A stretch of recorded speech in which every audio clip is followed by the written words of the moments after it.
नमस्कार दोस्तों, एक बार पुनः आप लोगों का शिक्षा के इस नए प्लेटफॉर्म पे हार्दिक स्वागत है। आज की टॉप 20 की श्रृंखला में हम लेंगे वही अति महत्वपूर्ण प्रश्न जो कि आपकी परीक्षा की दृष्टि से बहुत बहुत महत्वपूर्ण है। चलते हैं आज के पहले प्रश्न की तरफ।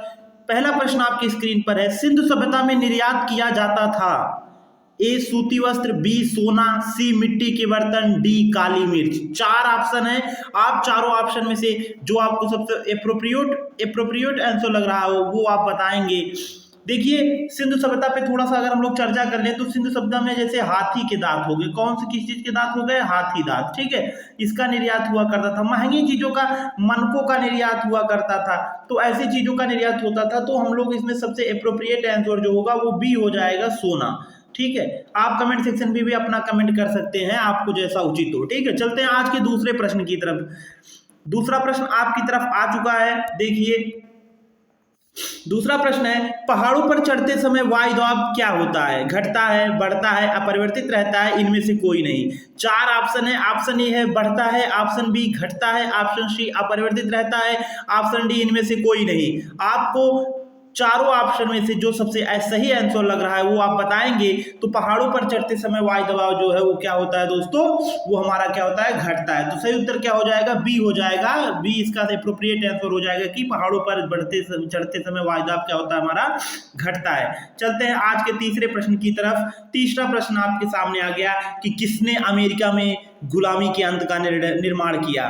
कह रहा है कि आपको बताना है। चार ऑप्शन है। Jefferson, George Washington, Abraham Lincoln, इनमें से कोई नहीं।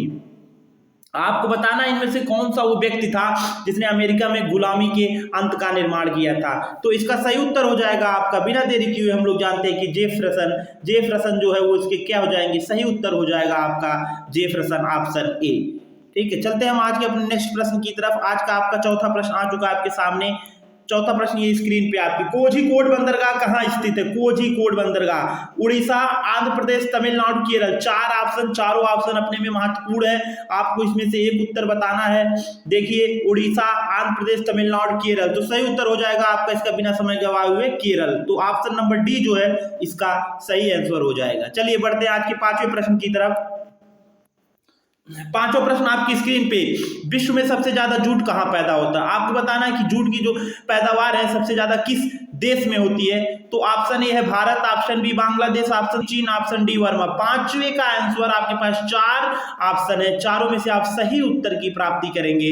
तो पांचवें का सही उत्तर हो जाएगा। आप लोगों के सामने स्क्रीन पे आंसर दिया जा रहा है, देख लीजिए, बांग्लादेश। वो देश कौन सा है? बांग्लादेश, जो जूट का सबसे ज्यादा पैदावार करता है। चलिए बढ़ते हैं आज के अपने छठवें प्रश्न की तरफ। छठवां प्रश्न आप लोगों के स्क्रीन पे देखिए, बिना समय गवाए हुए आइए पढ़िए, जानिए, बताइए। रविन्द्रनाथ टैगोर द्वारा लिखित गीतांजलि किसका संग्रह है?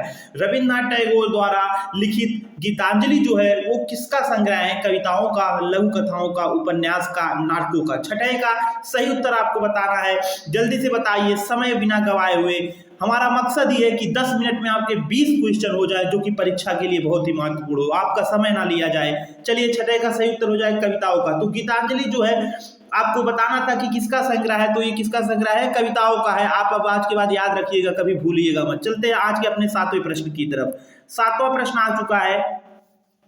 पैराडाइज लास्ट पुस्तक के लेखक हैं। पैराडाइज लास्ट पुस्तक के लेखक हैं जॉन मिल्टन, कीट्स, चाउ, वर्ड्सवर्थ। आपके पास चार ऑप्शन है, चारों में से आप सही ऑप्शन का बता सकते हैं हमको। पैराडाइज लास्ट पुस्तक के लेखक है। पैराडाइज लास्ट पुस्तक के लेखक आपके हो जाएंगे जॉन मिल्टन। कौन है? पैराडाइज लास्ट पुस्तक किसके द्वारा लिखी गई है? जॉन मिल्टन के द्वारा। चलिए चलते हैं आज के अपने आठवें प्रश्न की तरफ। आठवां प्रश्न आगे आ चुका है। परीक्षा में बहुत बार पूछा भी गया है कि संयुक्त राष्ट्र दिवस मनाया जाता है 25 दिसंबर, 26 जनवरी, 24 अक्टूबर, 24 जनवरी।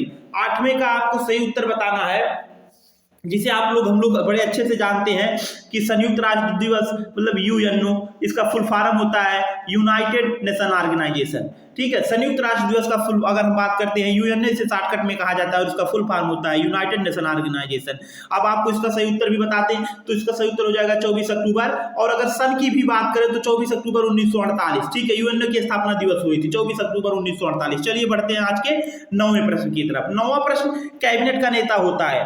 कैबिनेट का नेता जो होता है वो लोकसभा अध्यक्ष, प्रधानमंत्री, उपराष्ट्रपति, राष्ट्रपति। 4 ऑप्शन। 9वें में आपको सही उत्तर बताना है कैबिनेट का नेता कौन होता है। तो इसको आप हम लोग जानते हैं कि कैबिनेट का जो मेन नेता होता है वो आपका प्रधानमंत्री होता है, प्राइम मिनिस्टर। और आपको हम ये भी बताते चले इस समय जो है हमारे प्राइम मिनिस्टर कौन है, श्री नरेंद्र मोदी जी है। ठीक है, श्री नरेंद्र मोदी जी है। ठीक है, आप चलते हैं आज के 10वें प्रश्न की तरफ। 10वां प्रश्न है वन अनुसंधान कहाँ स्थित है? वन अनुसंधान, तो इसके 4 ऑप्शन है, सीकर, देहरादून, दार्जिलिंग, असम। तो वन अनुसंधान एक फेमस क्वेश्चन है, पहले अभी तक तो परीक्षाओं में इसकी रफ्तार बनी हुई है, आगे की कुछ संभावना नहीं किया जा सकता दोस्तों, लेकिन इसका सही ऑप्शन हो जाएगा देहरादून।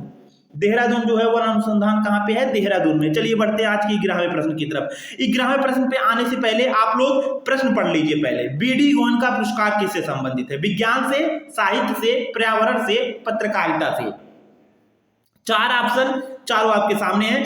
तो मैं इससे पहले आप लोगों से कहना चाहूंगा कि जो हमारे प्यारे प्यारे बच्चे विद्यार्थी जो है पुलिस की, super TET, UP TET, CTET आदि 1 दिवसीय परीक्षाओं की तैयारी कर रहे हैं, उनके लिए ये वीडियो बहुत बहुत बहुत महत्वपूर्ण है। और बच्चे भी देख सकते हैं, लेकिन जितना हमने बोला उनके लिए अति महत्वपूर्ण है, वो देखें और सफलता की गारंटी हमारी है, सफलता हम उनको दिलवाएंगे।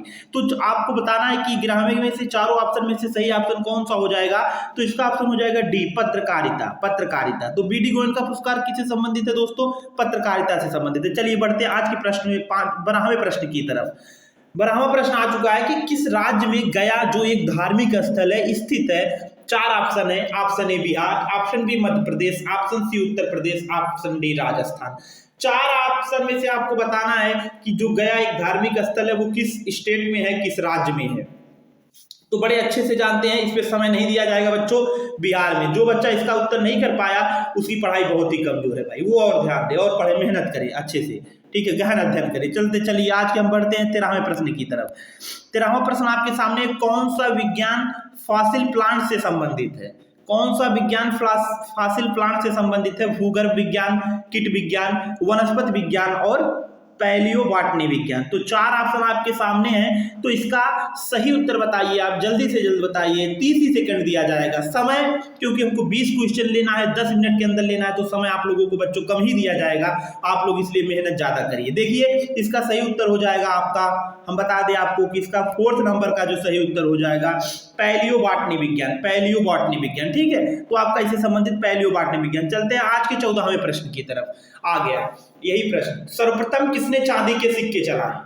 चांदी का सिक्का सर्वप्रथम किसने चलाया? समुद्रगुप्त, चंद्रगुप्त द्वितीय, स्कंदगुप्त, कुमारगुप्त। आपको एक चीज और बताते चले कि जो चंद्रगुप्त द्वितीय है इसी को विक्रमादित्य के नाम से जानते हैं। किसके नाम से जानते हैं भैया?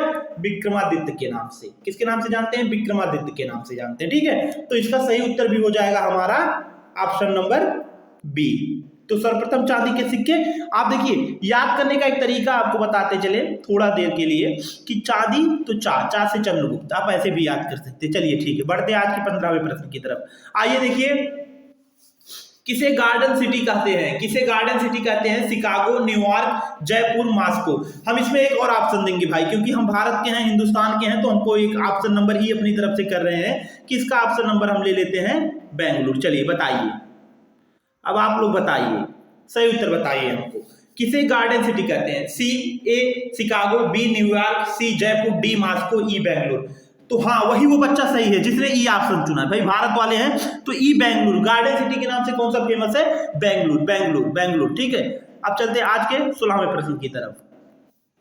16वां प्रश्न आपकी स्क्रीन पे आ चुका है। गाय का औसत जीवन काल होता है?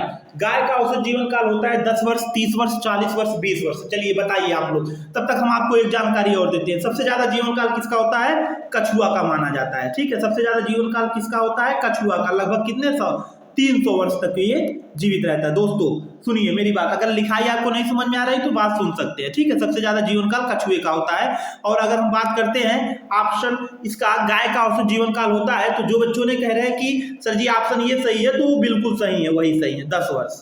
गाय का औसत जीवन काल माना जाता है 10 वर्ष। ठीक है, चलिए चलते हैं अगले प्रश्न की तरफ। आज का अगला प्रश्न आ चुका है। 15 अगस्त 1999 को भारतवर्ष की आबादी अनुमान तक कितनी हो गई? एक ये इतिहास का प्रश्न है जो कि अब तो ये आउटडेटेड हो चुका है, लेकिन फिर भी हम लोग देख लेते हैं इस प्रश्न को कि 15 अगस्त 1999 को भारतवर्ष की आबादी अनुमानतः कितनी हो गई है। तो देखिए 100 करोड़, 90 करोड़, 95 करोड़, 110 करोड़। तो आप बताएंगे जो बच्चे कि सर 100 करोड़। तो 1999 के आसपास में भारत की आबादी कितनी हो चुकी थी? 100 करोड़ हो चुकी थी। चलिए चलते हैं आज के अपने 18वें प्रश्न की तरफ। ये प्रश्न है, ये दमदार प्रश्न है, ये आज भी परीक्षाओं में बना, ये निरंतर बना हुआ चला आता है, आज भी परीक्षाओं में ये पूछा जाता है और पूरा चढ़ बढ़ के ये क्वेश्चन अपना हिस्सा लेता है। फिक्स रहता है इसका कि हर 5 प्रश्न परीक्षाओं में एक प्रश्न ये आना ही रहता है। तो चलिए देखिए, भारत में मूर्ति पूजा कब शुरू हुई थी? तो मूर्ति पूजा मौर्य काल से, गुप्त काल से, आर्यों के काल से, इनमें से कोई नहीं। तो 4 ऑप्शन आपके पास है, चारों ऑप्शन में से ऑप्शन आप बताइए, तो इसका सही उत्तर हो जाएगा आर्यों के काल से। तो भारत में जो मूर्ति पूजा थी, मूर्ति पूजा वो कब से शुरू हो गई थी? आर्यों के काल से ही, जब आर्य लोग आए थे। चलिए 9वां प्रश्न आ चुका है कि नाभिकीय किरणों के लिए मानव शरीर का कौन सा संवेदनशील है? जब नाभिकीय किरण होता है उसमें सबसे ज्यादा मानव शरीर का कौन सा हिस्सा है जो सबसे ज्यादा संवेदनशील होता है? आंख है, त्वचा, बोन मैरो और ऑप्शन नंबर डी फेफड़ा। 4 ऑप्शन आपके पास हैं, तो ये बताइए हमको जनरली सामान्यतः अपने सबसे पहले त्वचा पे ही कोई चीज आएगा, तो इसका सही उत्तर हो जाएगा त्वचा। इसको क्या कहते हैं? स्किन। तो हमारा सही उत्तर क्या हो जाएगा भैया? स्किन हो जाएगा। चलते हैं आज के 20वें प्रश्न की तरफ, जो कि हमारा आखिरी प्रश्न भी होगा इस वीडियो का, कि शाकाहारियों को सर्वाधिक प्रोटीन किससे प्राप्त होती है? भाई जो मीट मांस नहीं खाते हैं, जो भक्त लोग हैं, उनको सबसे ज्यादा प्रोटीन किससे प्राप्त होगी अगर उनको प्रोटीन की आवश्यकता पड़ रही है तो? और बताइए, ऑप्शन ए दालों से, सॉरी ऑप्शन ए दूध से, ऑप्शन बी दालों से, ऑप्शन सी सब्जियों से, ऑप्शन डी अनाज से। 4 ऑप्शन आपके सामने हैं। तो देखिए जो शाकाहारी लोग हैं उनको सबसे ज्यादा किससे? दालों से सबसे ज्यादा प्रोटीन, मतलब शाकाहारियों को प्रोटीन मिलेगी। दोस्तों आज का वीडियो यहीं पे समाप्त होता है। आप ज्यादा से ज्यादा हमारी इस वीडियो को शेयर करवाइए और सब्सक्राइब चैनल को करवाइए, क्योंकि आने वाली सभी परीक्षाओं के लिए आप सब लोगों के लिए ये वीडियो बहुत बहुत महत्वपूर्ण होगा और गारंटी है सफलता मेरी दिलवाने के लिए कि आप जल्द से जल्द अपनी लक्ष्य की प्राप्ति करेंगे। धन्यवाद दोस्तों, धन्यवाद।